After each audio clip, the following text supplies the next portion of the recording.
Numéro 4 d'Inside Vegas avec Bryan Benamou cette fois. Un Bryan beaucoup plus en forme que quand on est arrivé. Je veux dire, au niveau des résultats, oui, je viens de faire 2 résultats de suite en 2 jours, ça fait plaisir.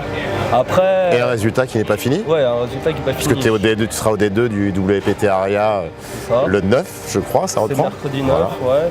Bah, en gros, c'est vrai que là, je viens d'enchaîner les 2 tournois. Celui-là, j'ai un peu plus que la moyenne.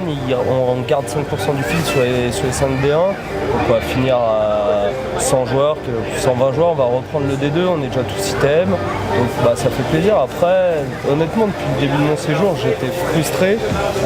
Mais plein de fois, j'ai dit que je trouvais que je jouais bien. J'étais content de moi. Après, quand certains coups un peu clés, surtout à l'approche des bulles ou en late game, enfin en middle game passe pas, c'est sûr que c'est un peu frustrant.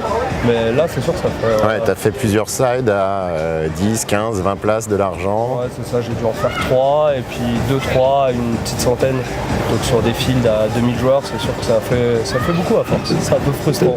Moralement, de répéter ce même genre de perf où tu deep run dans un tournoi, mais tu t'arrêtes vraiment aux portes de l'argent. Qu'est-ce qu'il faut? Il faut être fort. Qu'est-ce qu'il faut pour s'en remettre? Surtout quand on a un coéquipier qui deep run lui et qui fait ses 7 items, est-ce que ça joue aussi moralement en se disant pourquoi lui et pas moi? Ah non, à ce niveau-là, je suis vraiment content pour Erwan. Après, quand on est tous les deux près de la bulle et que je saute à chaque fois et que lui il fait item, c'est comme ça, comme il l'a dit dans son interview, lui il savait qu'avant l'item il pouvait pas sauter. Moi c'était l'inverse, je savais que jusqu'au milieu du jour 1, je sautais jamais et que je commençais à stresser un peu au niveau de la bulle parce qu'à chaque fois c'est là où ça arrivait. Mais bizarrement, le Golden Nugget qui est là où j'ai fait mon premier item, je trouve qu'il y a 2 coups que j'ai moyennement joué mais j'ai eu un peu plus de réussite au niveau des cartes, mais dans l'ensemble je trouvais que j'avais mieux joué d'autres tournois que celui où j'ai fait item.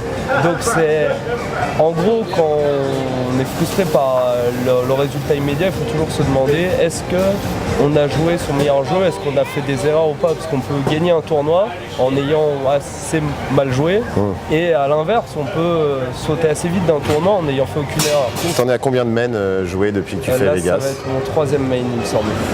Quand on reste comme ça sur 2 items justement, est-ce que la confiance est encore plus forte avant d'aborder ce rendez-vous principal?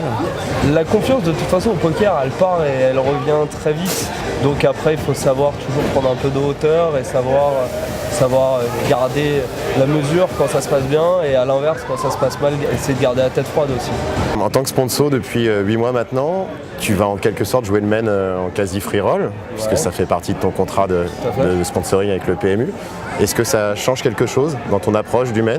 Ou est-ce que ton jeu va changer ou est-ce que tu es vraiment sur les mêmes bases que l'année dernière? J'espère être sur des meilleures bases que l'année dernière, je trouve que j'ai fait quelques erreurs, mais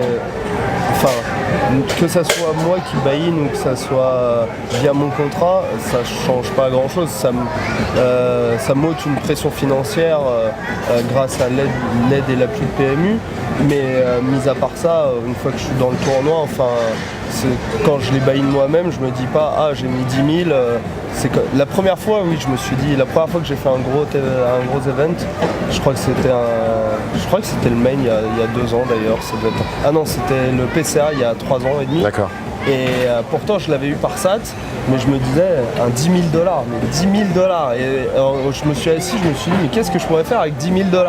Et le résultat, le tournoi s'est pas bien passé, en plus j'étais moins bon à l'époque, et voilà, mais très vite j'ai compris qu'une fois que tu as essayé un tournoi, faut pas penser aux 10 000 $ ou 100 000 $, enfin je fais pas les 100 000 $, mais en imaginant que tu fasses un 100 000 ou pour les gens qui ont fait le one drop, faut se dire maintenant on a 30 000 jetons, allez on joue et on essaye de faire fructifier quoi. Bon écoute, premier Inside Vegas avec toi, j'espère qu'il y en aura d'autres en fonction de l'évolution dans le main. Toi tu joues donc le D2B demain, mais qui sera en fait après-demain par rapport à la diffusion, enfin avant-hier par rapport à la diffusion, voilà je vais y arriver. Donc on va suivre tout ça sur le blog et on espère aller le plus loin possible. Retour à Paris 13, 14, 15, 16 juillet si on peut. On rentre le 16 juillet, c'est un problème. Eh ben nickel. Merci Bryan. Merci. À bientôt. Ciao.